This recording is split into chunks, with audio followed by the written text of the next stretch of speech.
Like to now invite Devi to join us on the stage.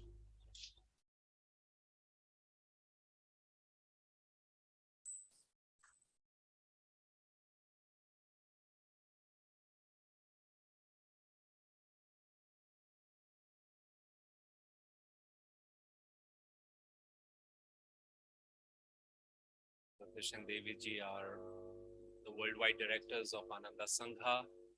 They came to Swamiji in 1967. Jyotish ji came at that time, Devi ji very soon afterwards. And after decades of work serving, established many centers, communities across the United States, Kriyananda ji asked them to help initiate, found and spread the work in Europe. And then in 2003, he invited them to help start the work in India.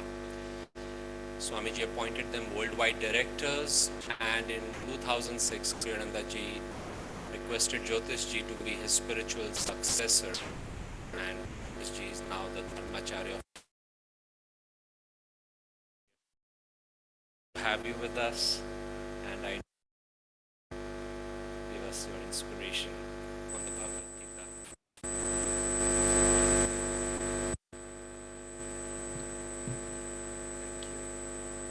And hello, dear friends. It's very nice to be here, to be able to be together. As you know, this is a very special night. There will be a number of people taking various vows of renunciation from what Swami created as the new renunciator, Nayaswami. Several people will be taking vows tonight. In fact, many people. We will also ordain some new acharyas for this evening, so it's a very special. But I want to talk, we both want to talk a little bit about the theme, how to live in the world, but not of it. Because we find ourselves in a certain spiritual dilemma. It's just the way that God created this world. Ultimately, we are only God. Only God exists, nothing else. And that existence of God alone is the ultimate truth.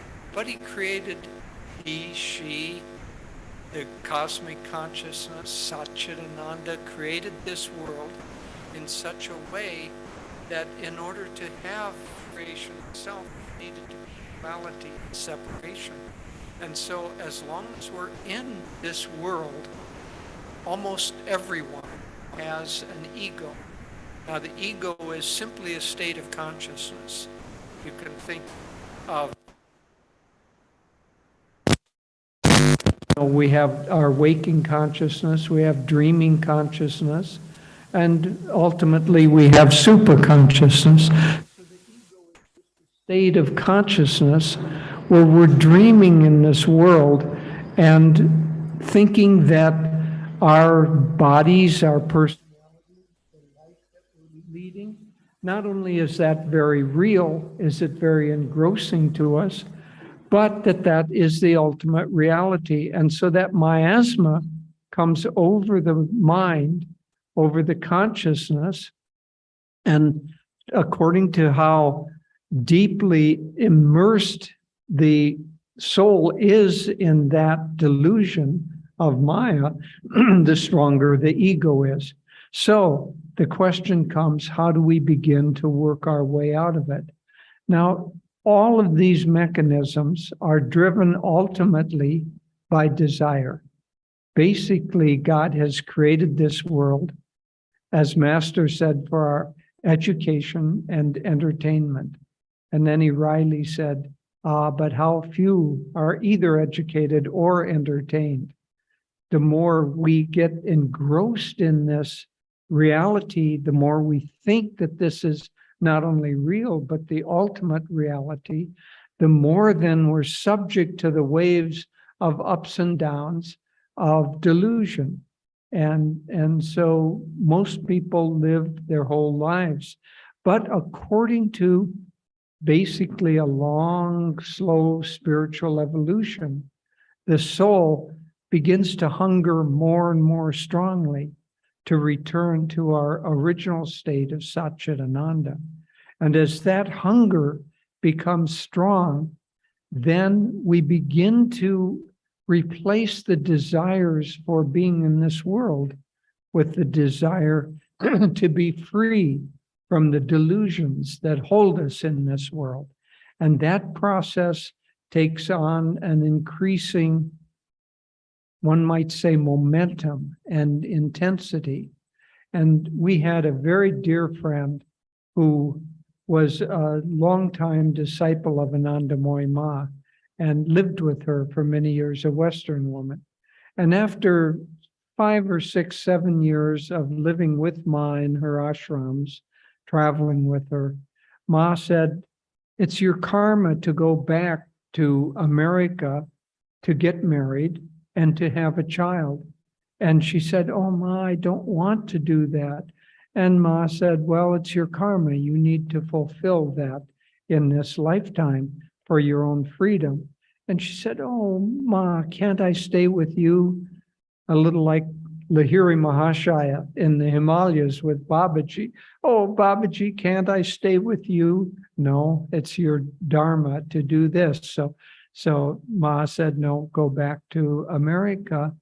And she was saying, "Oh, but I want to stay with you." Ma said something very interesting. Better to live in the world and long for the ashram than live in the ashram and long for the world. See, it's all dependent on where our desires are, what we want in the deep sense of our soul. Master said that we always have, the real prayer is not when we sit, that's an outward prayer, or when we sit quietly and begin the prayer before meditation and so on. That's one kind of prayer. But Master said our real prayer are those tapes that run in the subconscious or in the background of our mind. "Oh, I want this, I want that. Please let me have this, please." And the more those prayers, those subconscious or semi-conscious desires are for things in this world, that's what holds us in this world. The more gradually as we evolve spiritually, the more those prayers become, "I want you, Ma. I want you, Divine Mother. I want you. I want to be with you, Master." However they might play, but gradually they become the yearnings of our heart direct our direction. So what you aspire to is actually much more important than what your present state is, because what you aspire to is the direction that you're headed.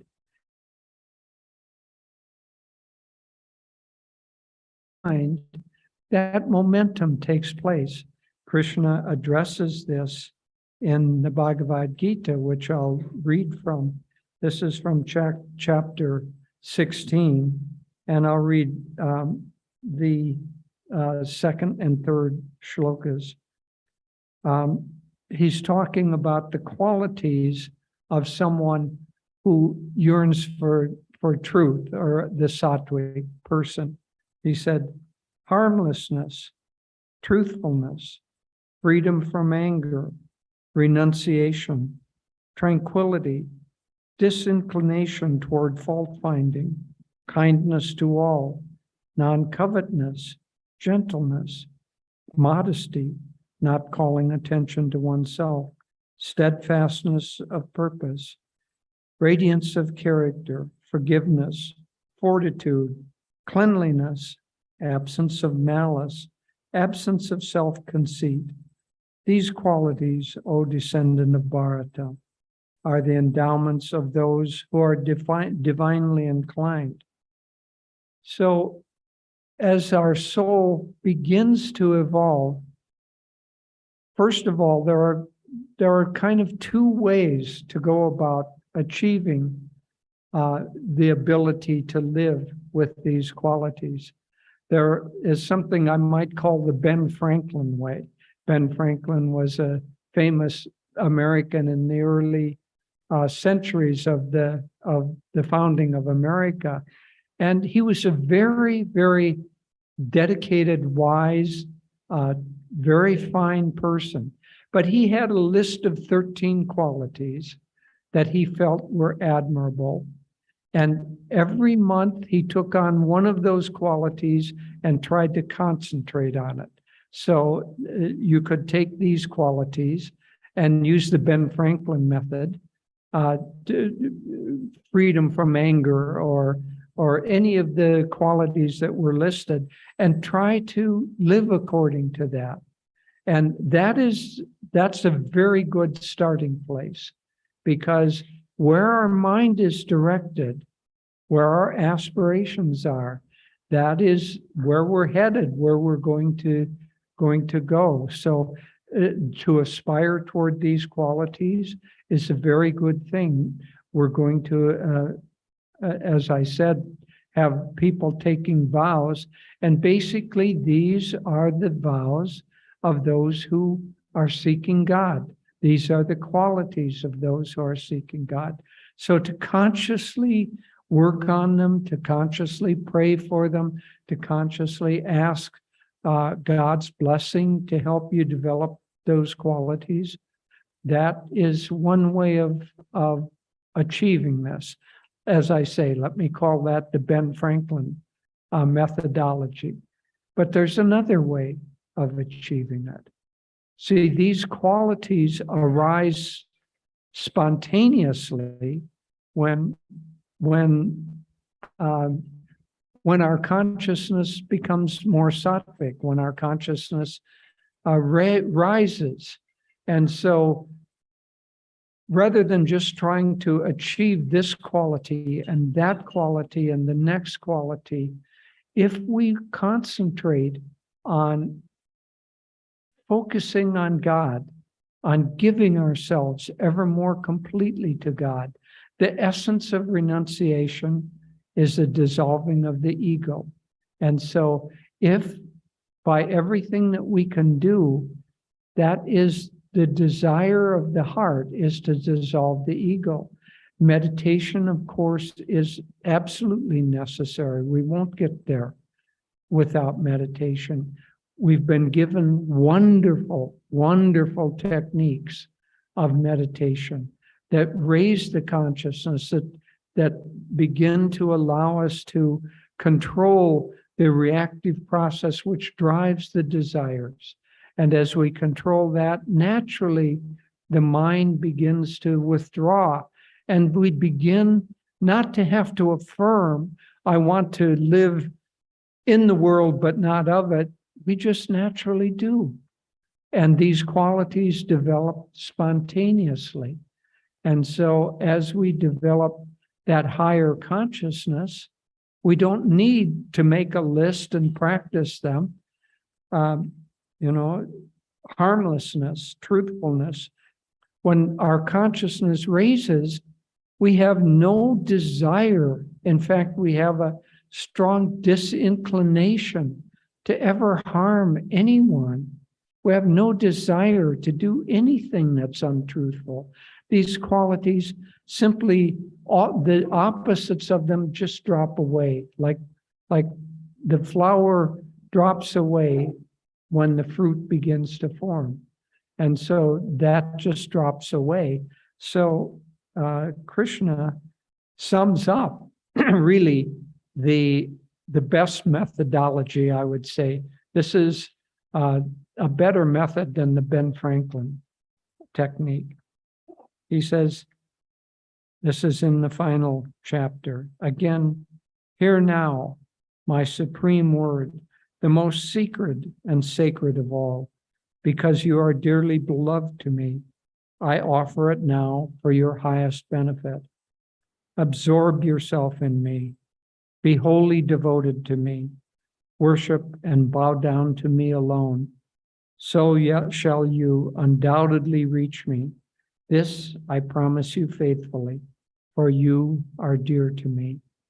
So the Ben Franklin methodology works, but the Krishna methodology is much better.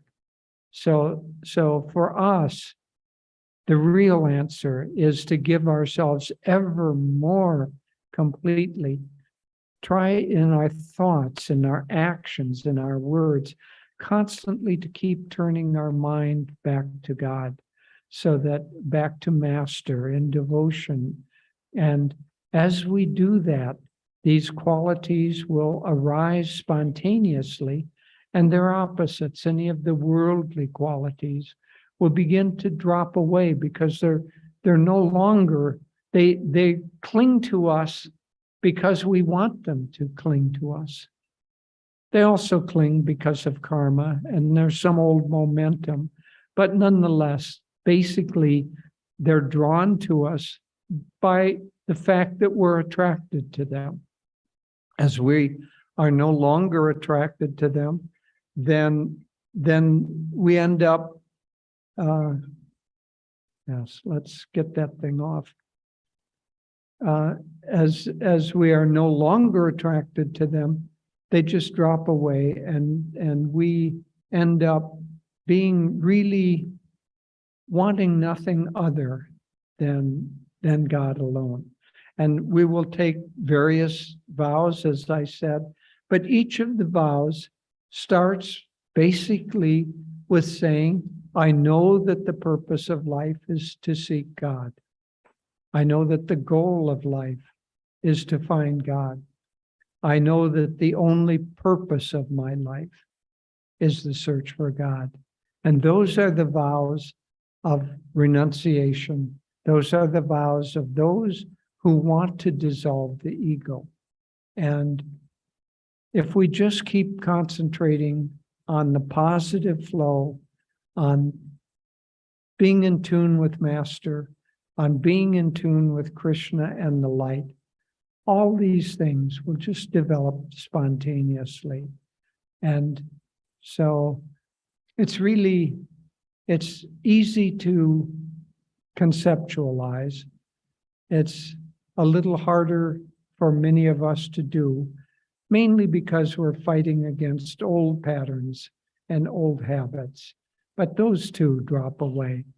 So cling to the light, cling to Krishna, cling to Master. And as we do that, all of these qualities will develop in us, and we don't even need to keep a list. They'll keep their own list for us. God bless you.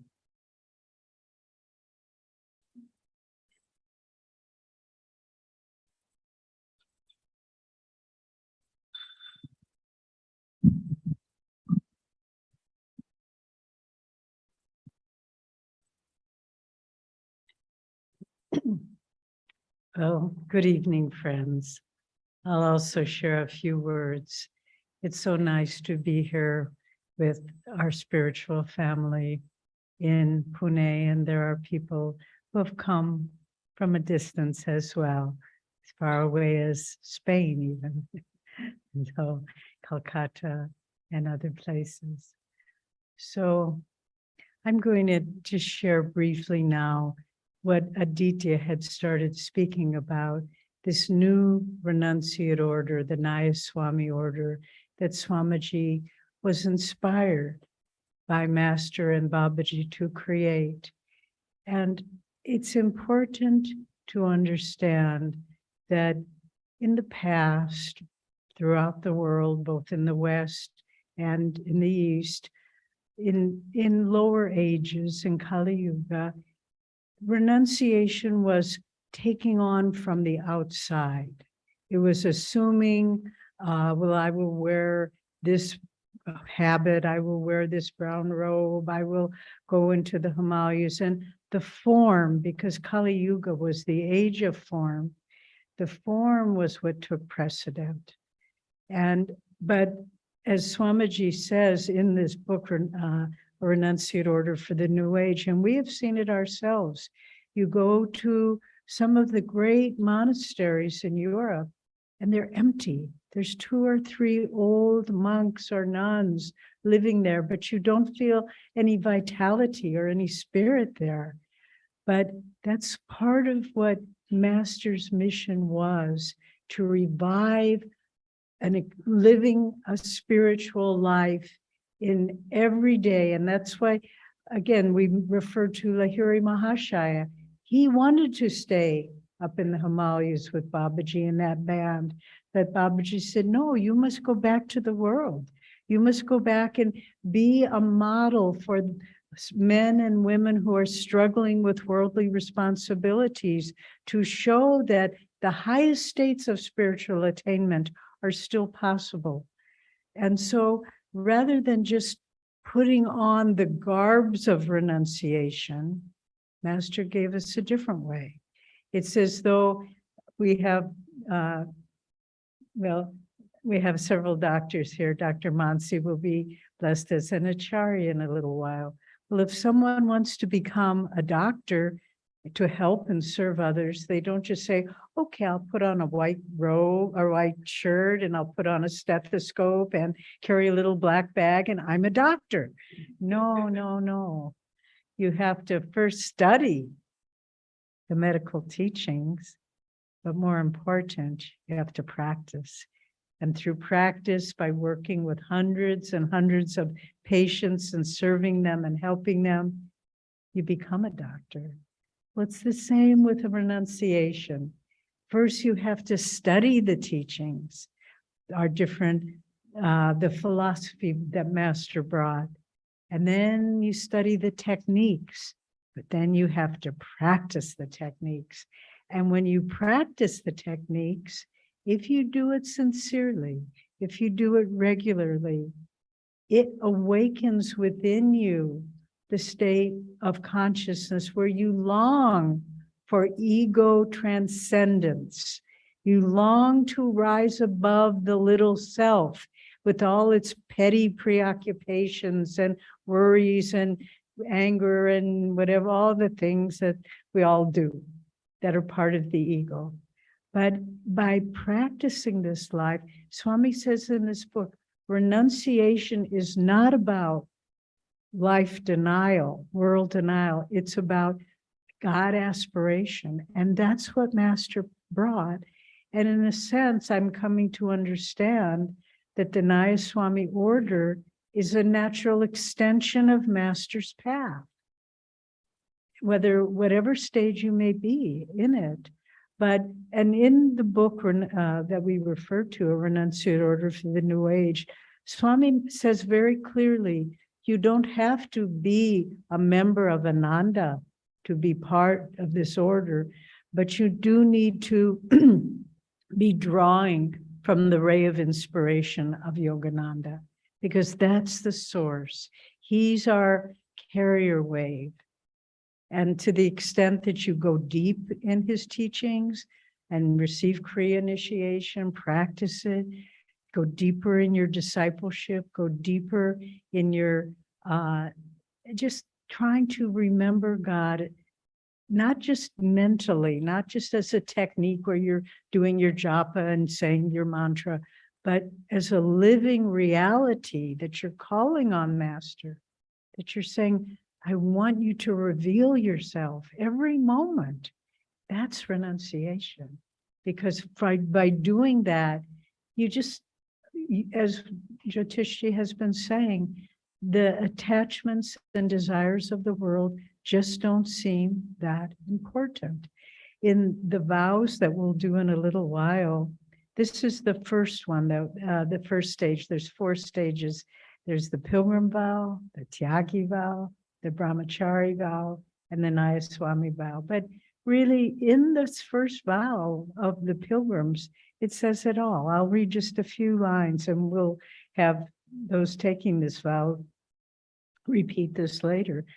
But the vow says, Master Swamiji wrote these, I will offer up all material desires for purification in the fire of divine bliss. So you're saying bliss is really the culmination of all these other little desires that stand in the way. Then we say, I will offer up all attachments for purification in that cosmic fire. Desires and attachments, this is what keeps us bound. And then finally, one of the last lines is, I will offer the fruit of all my actions and labors to thee alone. So giving up desires, giving up attachments, and offering all that we do to God.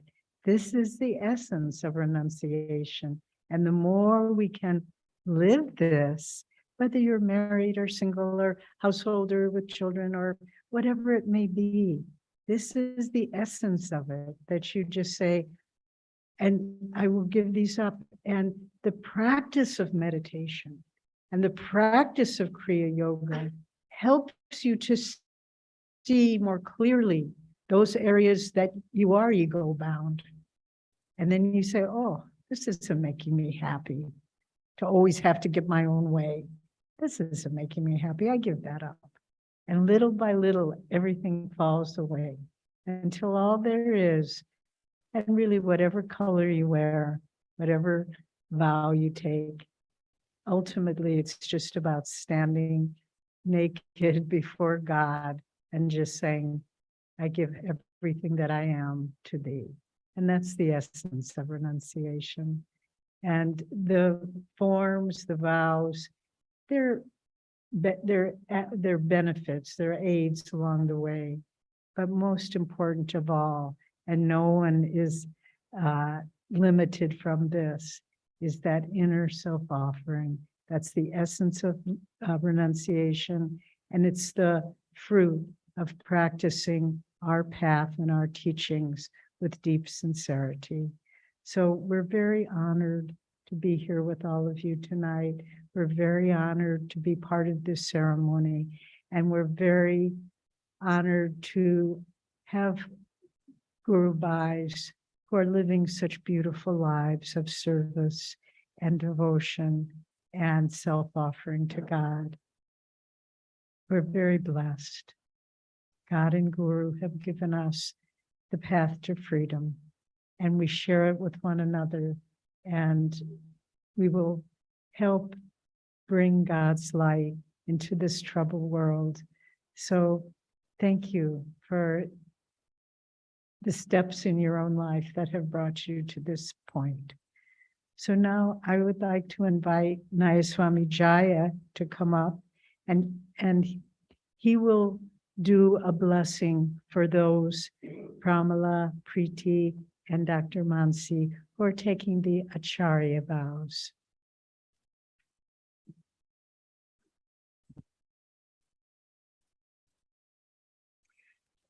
I would like to invite those that she just mentioned, who are going to become acharyas, to come forward.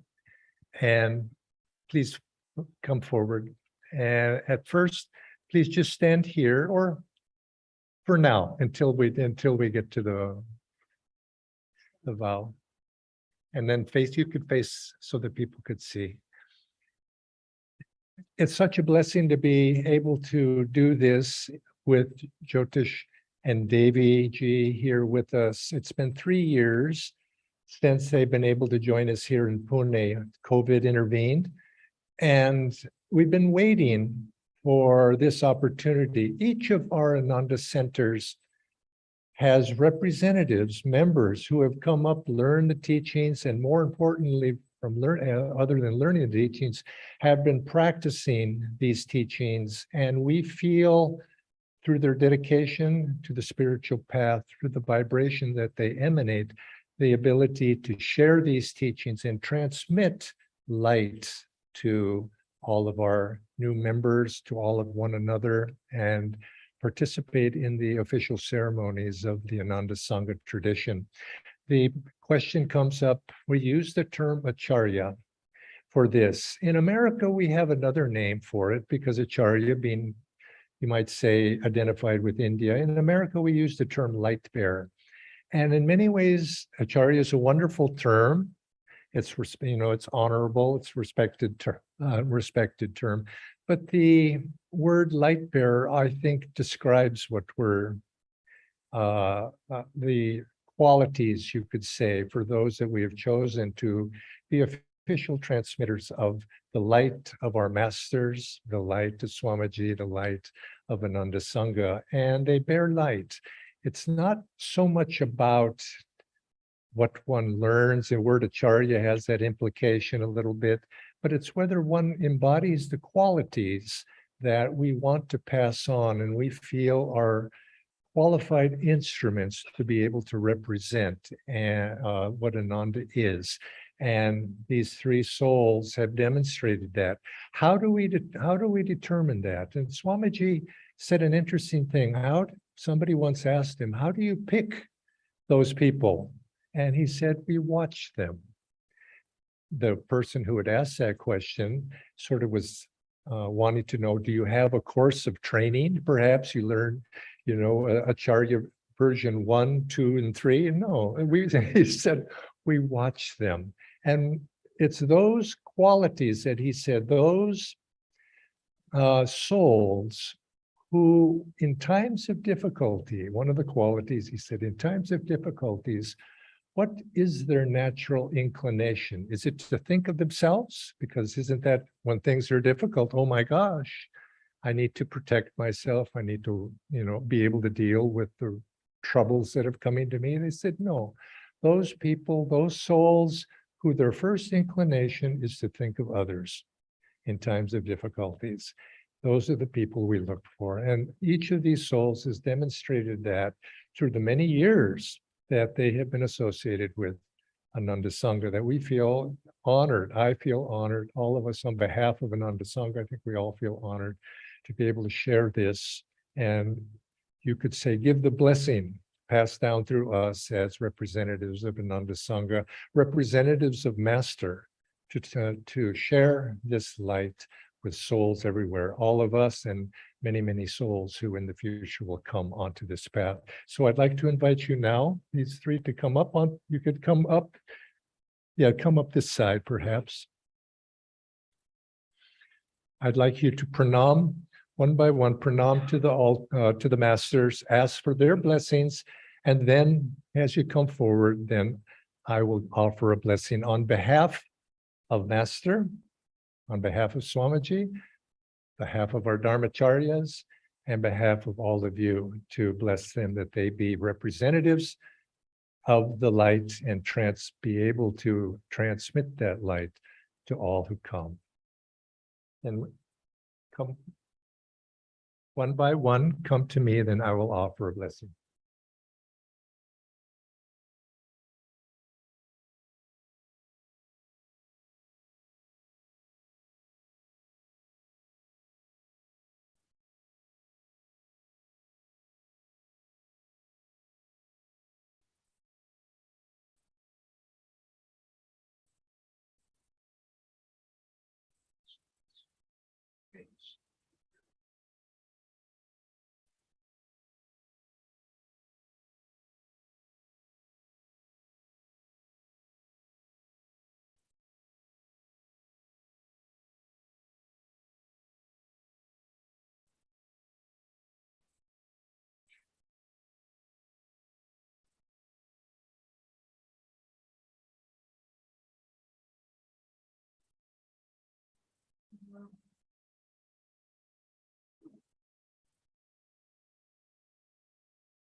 Now, for the pilgrim vow of intention, I would like to invite over here Ameya, Jyoti Patkar, Saili. Please come here. Tushar.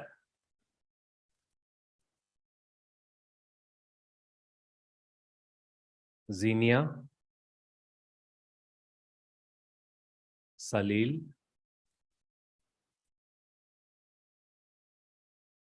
Kedar. Anirudh. And Manjima.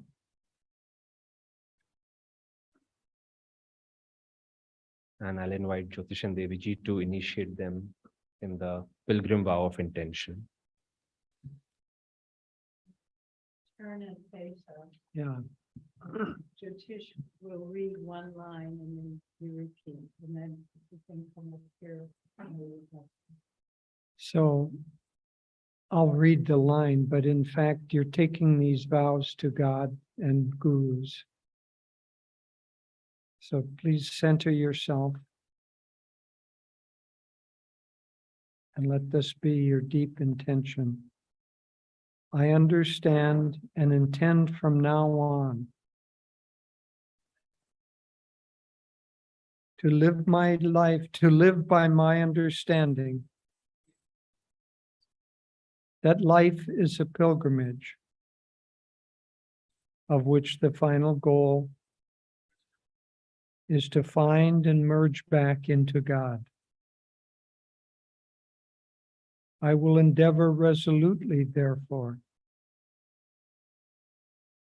to direct all my thoughts and actions toward that end. I will offer up all material desires for purification in the fire of divine bliss. I will offer up all attachments for purification in that cosmic fire. I will search my heart daily for any lingering desires and attachments, and will offer them to thee, my cosmic beloved. I will strive to be an example to others of a pure, discriminating, and noble life. I will offer the fruits of all my actions and labors to thee alone. Bless me and direct my footsteps ever to the summit of thy holy mountain. Om Shanti, Shanti, Shanti. I'll call maybe 2 by 2, and Jyotish and I will stand here. And offer yourself to God and the world, and then come to one of us and we will bless you. So come 2 people at a time.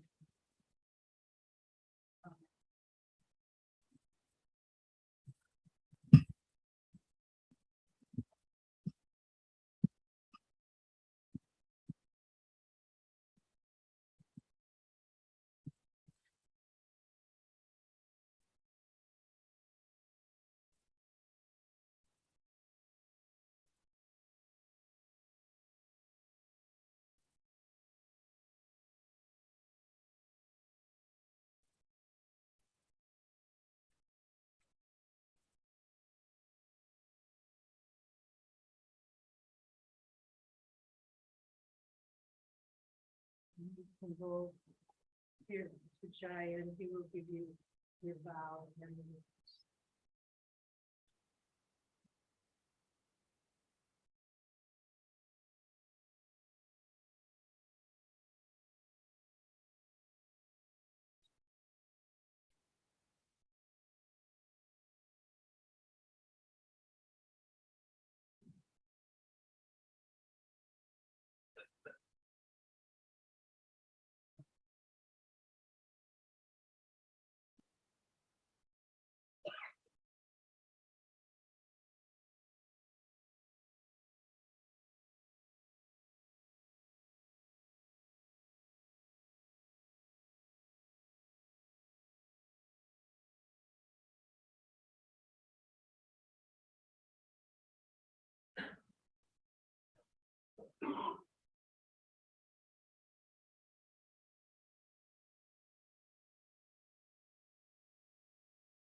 Now for the Tyagi and Tyagini vow, I would like to invite Damodar and Shivani, Pradnya and Vasant, who are joining us online from Ohio, Soumya and Neeraj,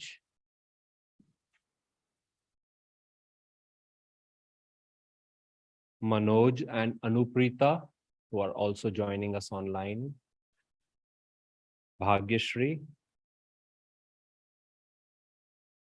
Maushumi, Ashwini and Atul, and Sheetal and Sachin.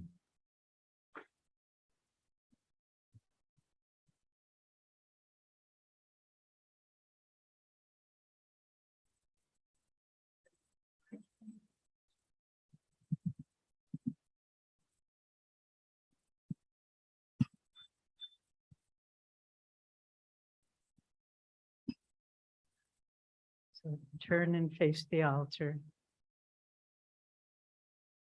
And please repeat after me the renunciate vow of Tyaga. I understand and fully accept that the true purpose of life for all human beings is to seek God. In pursuit of that goal, I offer my own life unreservedly to seeking my own divine source. I will retain no ego gratifying goal in my life, but will strive always and above all to please God. I will view my partner as a channel of God's blessing, guidance, and strength, and will strive always to be a similar channel in return. I will endeavor always, through the love and respect I feel for my partner, to reach out in love and service to all humanity. I will try never to see anything in this world as mine, but will view everything as a manifestation of God. I will look upon life as God's dream drama and also dream entertainment. I will accept as His gift whatever comes to me in life. I offer to Thee, Lord, my life, my desires, my attachments, and the fruits of all my labors. Bless me and strengthen me, that I become ever more perfect in this my holy vow.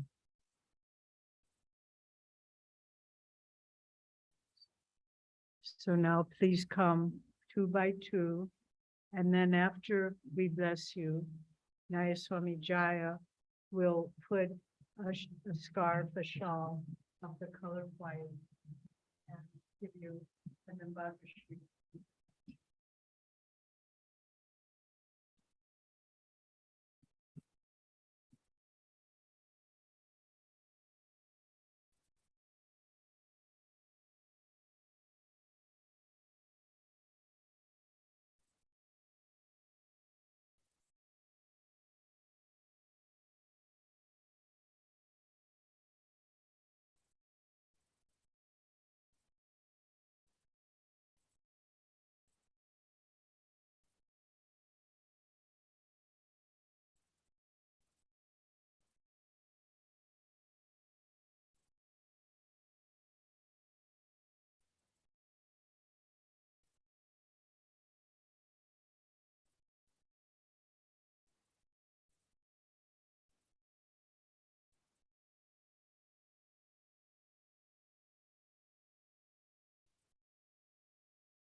And now for the Nayaswami vows, I would like to invite Brahmacharini Prisha,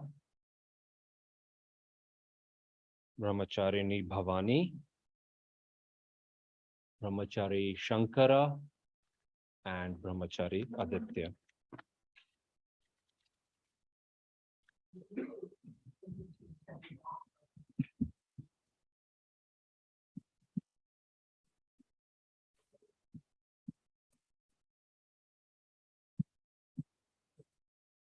This one is done a bit differently than the other vows.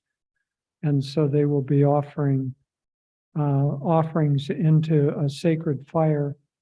And then Swamiji had those taking vows of final renunciation do a full prostration in front of the fire. However, Prisha, you don't need, you just do it mentally. So that you're able to preserve your health. So, but as the others do the offering, you do it for yourself also.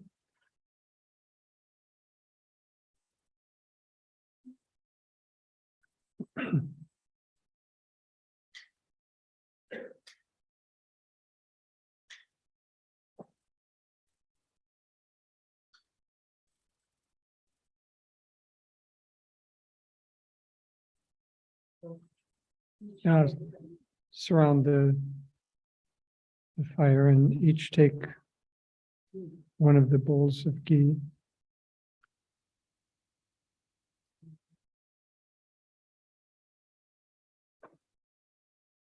Yeah, 4.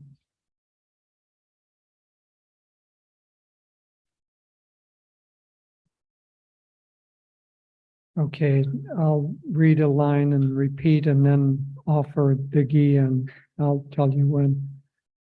From now on, I embrace as the only purpose of my life the search for God, and offer some rice and ghee, just rice.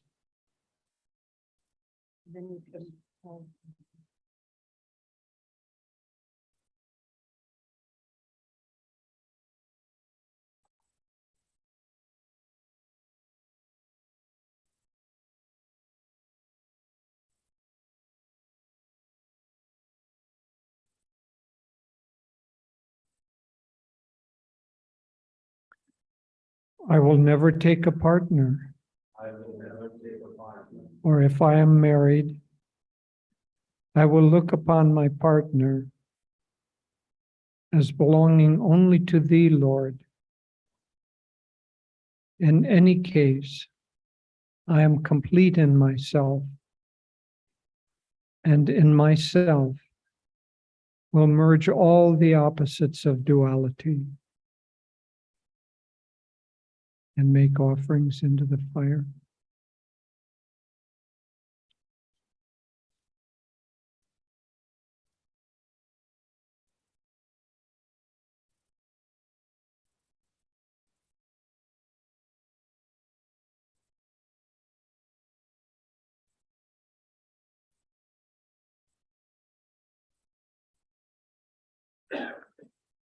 I no longer exist as a separate entity, but offer my life unreservedly into thy great ocean of awareness and make offerings.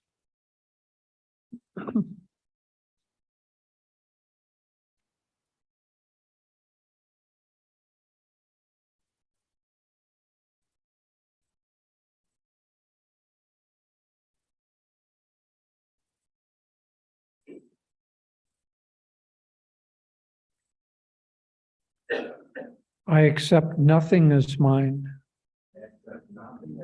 No one is mine. No talent, no success, no achievement as my own, but everything as thine alone, and make offerings.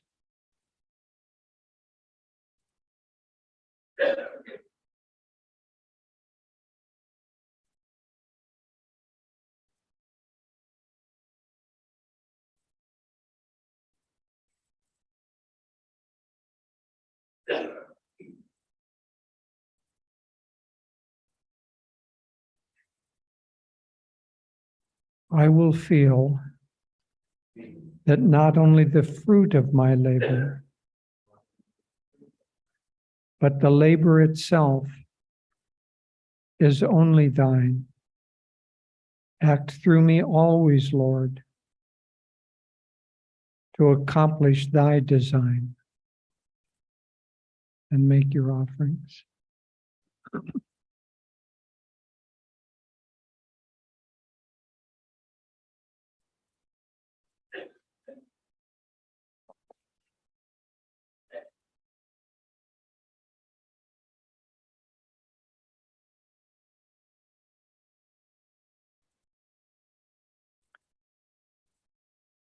I am free in thy joy and will rejoice forever in thy blissful presence, and make your offerings.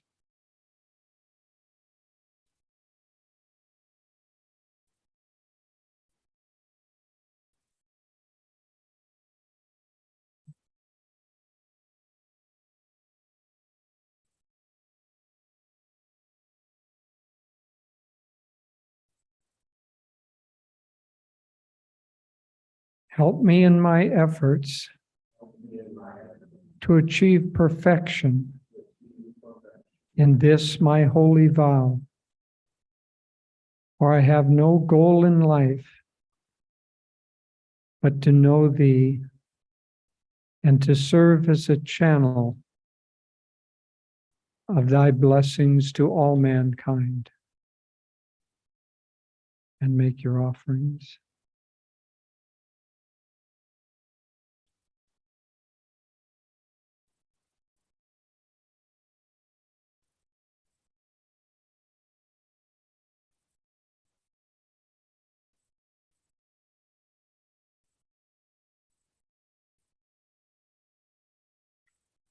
Now, one by one.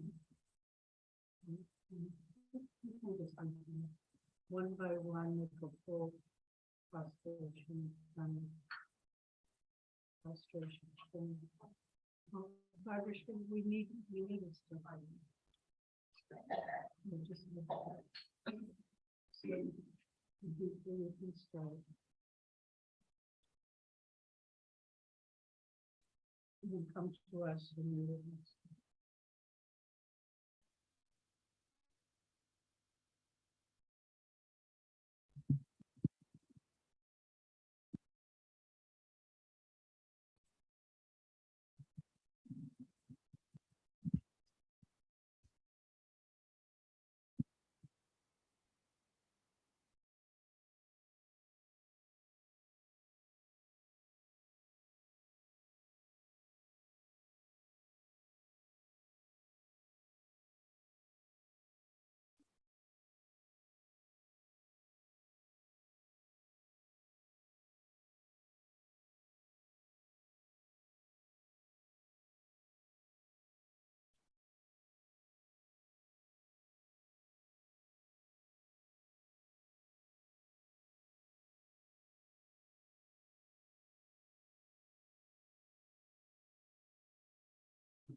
I'd like to ask Nayaswami Aditya to come and do the closing prayer.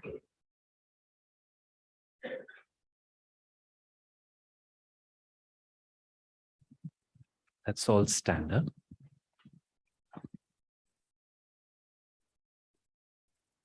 Let's take a moment to center ourselves.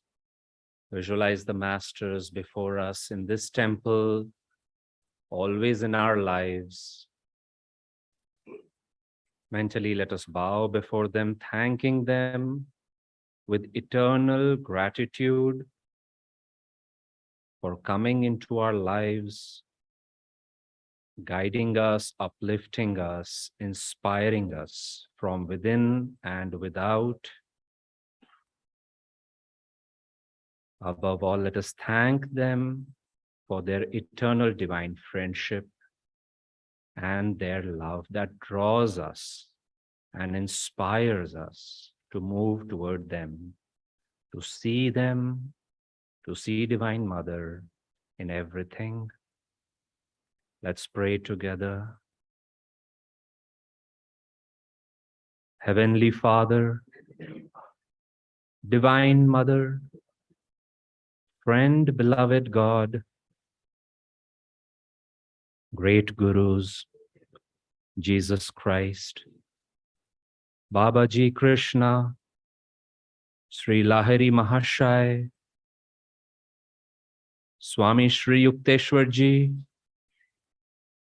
our beloved Guru, Paramhans Yogananda Ji, saints and sages of all religions, our founder of Ananda, our divine friend Swami Kriyananda Ji, we humbly bow at your feet. We thank you again and again, today and always, for your love. Change us from within, that we may feel your presence, that we may channel your presence in everything that we do. We are your children, your disciples. Use us as instruments, that we may come closer to thee, that we may share thee. Om Shanti Shanti. Let's rub our hands together and let's share the blessings that have come in our lives with everyone in the world. Om.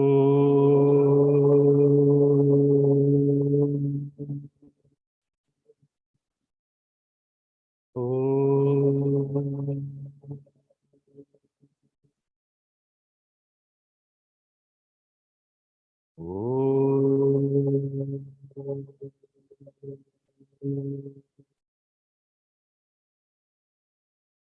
Om Shanti Shanti Shanti. Thank you, Jyotish and Devi Ji, Jaya Ji, Dhyana Ji, Devarshi Ji, all Guru Bhais, all our masters. As Master said, thou hast given us, Master said to me, a large family. I thank everybody for being here today, for being our divine friend in this journey. And I look forward to seeing you again on Sunday. And we will have prasad now, friends. Please be seated. And thank you. And especially in the introduction, I forgot there are many Guru Bhais and friends here from Chandigarh, from Gurgaon, from Noida, many other cities. I welcome you all on behalf of Ananda Sangha Pune, and I thank